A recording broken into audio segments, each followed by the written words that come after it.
Hi, this is Kathy from Gadgets Top 321, and in today's video I'm going to be taking a look at Jacques Herbin Orange Soleil.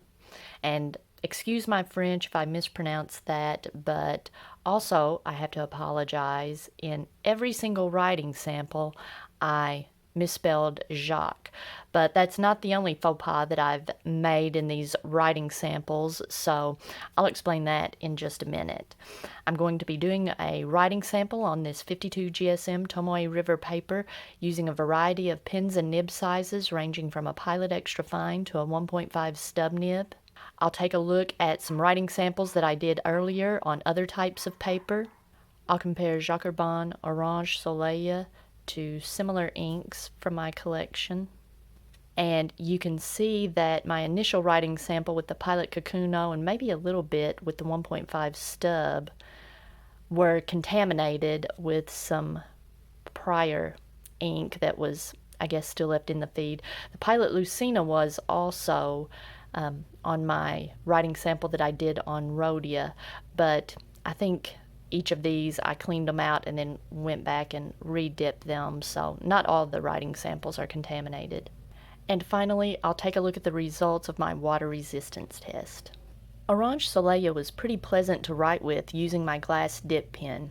Now normally I dip the pen in ink, do a scribble, and then do the writing sample, but this time I wasn't thinking. I did my scribble and then dipped again. So it's a little bit blobby here at the beginning, but overall it was pretty pleasant to write with. The swatch I made with tweezers was nice and crisp on this Tomoe River paper. There's some gradual shading in the swatch, but not a lot of shading or halo or no sheen in the little drip at the end of the swatch. I'm going to begin my writing samples with this Pilot Kakuno. It has a stainless steel extra fine nib.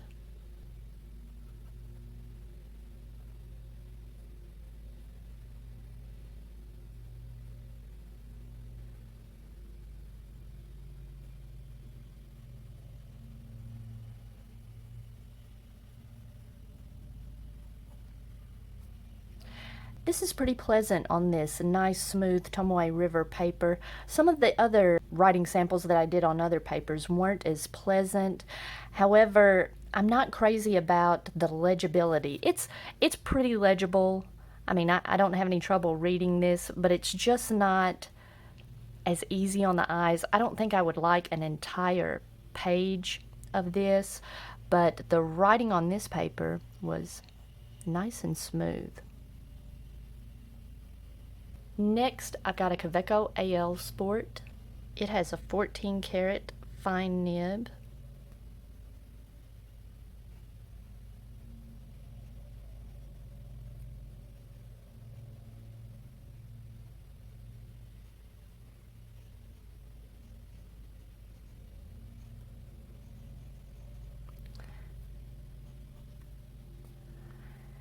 This was very smooth, in fact almost a little too smooth, and you can see it's quite a jump from this Japanese extra fine to a German fine. I like the line width on this, it's just glassy smooth. I prefer just a little bit more feedback. Next, I've got a Pilot Explorer. It has a stainless steel medium nib.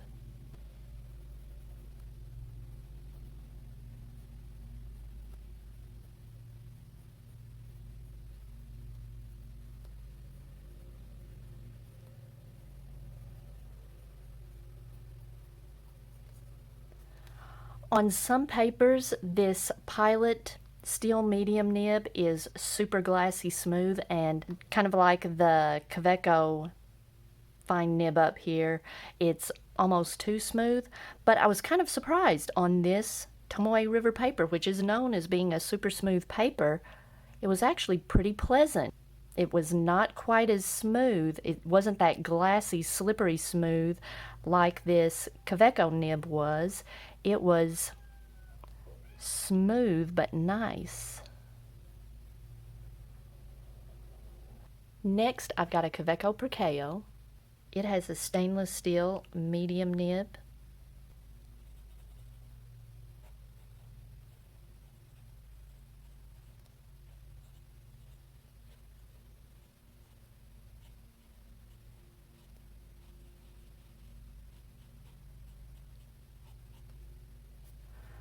This medium nib is very nice. I was expecting it to be nice with this type of ink. Like, I think it's Yuyaki and Chikurin were those original inks that I had that were kind of pale and didn't look great in some nibs. And when I tried both of those in this Perkeo, they looked great. And this is that same type of ink.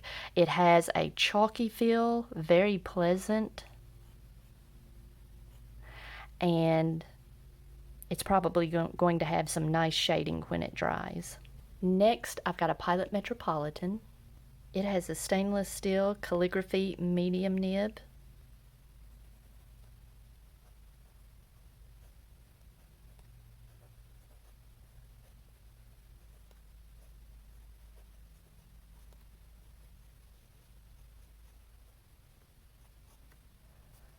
I was concerned about how this ink would perform in the Metro, this calligraphy medium nib.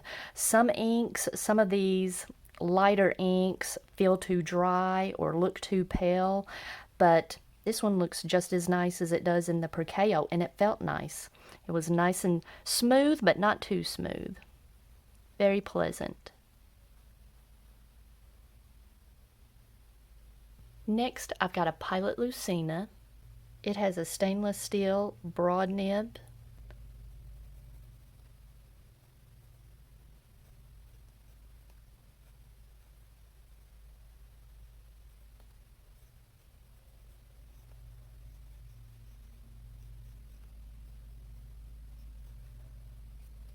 This one kind of surprised me. It's nice and wet, of course, but usually this is a pretty smooth nib, but I'm feeling some chalkiness.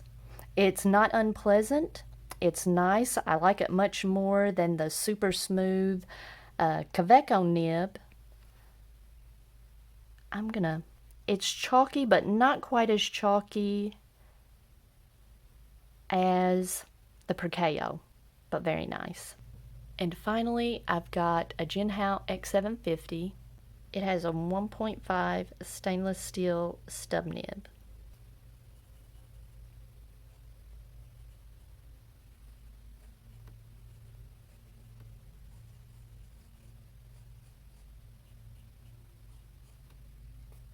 That was very pleasant. It felt very luxurious, had a velvety smoothness. This is a very fun pen and ink combination. While this dries, I'll take a look at some of the other writing samples. On Tomoe River, you can see down here at the end, the ink had a little trouble holding on to the paper, and it may just have been because so much ink was laid down at the beginning, but well, and you can see on the glass dip pen I did the scribble, and there was quite a bit more ink here at the beginning than there is at the end. It's getting pretty wispy, so I have a feeling that's the issue. I was running out of ink here at the end. And you can see my Pilot Lucina, I was contaminated a little bit by the previous ink. Now, some of these nibs up here at the beginning felt a little dry, but not unpleasant. The AL Sport, it felt too smooth on the Tomoe River paper, but it was nice on this Rhodia paper. No bleed through. Orange Soleil looks nice on my copy paper, but it didn't feel that great. It felt a little dry in the Lucina. The Pilot Metropolitan was the nicest out of all of these. The Explorer, you can see, was super smooth, like too smooth, and so was the Kaweco AL Sport. The Kakuno was scratchy, just a little bit scratchy, and I almost put it was scratchy but okay, but as I was writing the okay, I was like, no, it's just barely past the borderline of having a tolerable amount of scratchiness, if that's even a thing. But the Metropolitan was the nicest. The Kaweco Perkeo, I've run into this sometimes. It feels kind of blobby initially, and you can kind of, let me see, where was it? Here you can kind of see it where on the W, where it's really wet at the beginning of the letter and then too dry at the end. It's not really noticeable as you're reading it, like it is with some inks, but you could just feel it. It bounced back and forth between too wet and too dry. So the Metropolitan with the calligraphy medium nib was by far my favorite. I always do a writing sample in my Leuchtturm bullet journal. I don't always show it, but I'm going to go ahead and show this one. This ink, I just really like the look on it on this off-white paper. White paper, it tends to be just a little bit too bright for my taste, especially if you're going to have a whole lot of writing together. It's just a little bit too bright, but on this slightly off-white paper, it's very pleasant, and writing with this big fat 1.5 nib just felt so luxurious, like I mentioned in the earlier writing sample. It's pretty flat. There's not a whole lot of shading, but there's just something about it. I like the look of this ink on this paper. I don't know how well this is going to show up on video, but it's looking, just through my viewfinder, it's looking a little more dull than it is in real life. This is a fairly bright orange that has a decent amount of yellow in it. Now when I compare it to Sailor Manyo Yamabuki, Yamabuki is definitely more yellow, but they're in the same family. Like, I get the same vibe when I'm writing with them. They're both beautiful inks, but just a little too bright for extensive amounts of writing. Now, Noodler's Apache Sunset is just slightly more subdued and tends to show a bit more shading, whereas Jacques Herbin Orange Soleil is just a little more flat. Apache Sunset, you really get tons of shading with it. Lamy Mango is another ink in that same vein. It's a little more pale. I had more trouble getting it to grab the paper, and when I was writing with the dip nib, it's just really pale. I prefer the Orange Soleil over the Lamy Mango.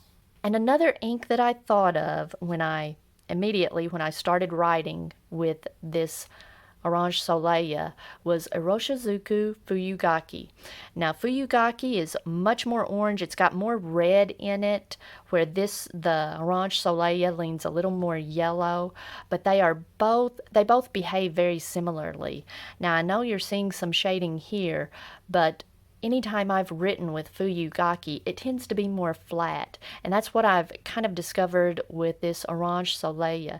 In most nibs, it's pretty flat. However, I did notice on this really smooth ink collection card, I can't remember the brand name of it. I'll put it down here. The name is escaping me right now.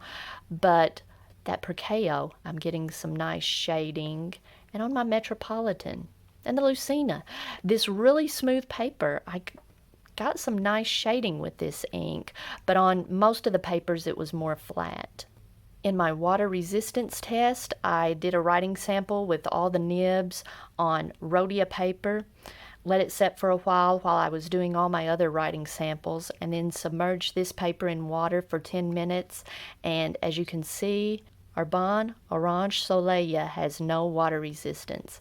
Now you can see the nibs that had been contaminated by my previous blue ink. It was Iroshizuku Shinkai. I've got a little residue of Shinkai from the 1.5 stub nib, but the Orange Soleil just exploded off the paper when I put it in the water. Okay, on my Tomoe River paper, no bleed through, but in the heavy parts it did get pretty deep into the paper, so I'm getting a little bit of show through on this somewhat pale ink. I'm not getting any sheen. There's not much shading. I'm getting a little bit here in the stub nib, but nothing like you would get with Apache Sunset. The Kaweco Percao, I've got just a little bit of shading, but it's very subtle. I wouldn't call this a shading ink, which is kind of surprising, judging from this swatch up here. I think my favorite on this Tomoe River paper would probably have to be the Lucina. I like the wider nibs. However, I don't I don't think, regardless of how wide the nib is, I'm not crazy about this type of ink, a whole page of it. I'm having trouble thinking, what would I use this for? I guess it would be nice for a letter, but like I was thinking back to when I was a teacher, would I use this for grading papers? And I don't think so. I tended to prefer inks like Yamabudo, something that wasn't bright, something that would get your attention but wasn't too bright. Oh, I wanted to compare this to KWZ Grapefruit. Let me grab that real quick. Okay, here's KWZ Grapefruit, and this is the kind of orange ink that I can write an entire page with. It's not quite as bright. It's a little more subdued. You can see here in the swatch. Yeah, when you look at these two together, you really can see how bright this ink is. All right, if you found this video helpful, please give me a thumbs up, and if you'd like to see more videos like this, please subscribe to my channel.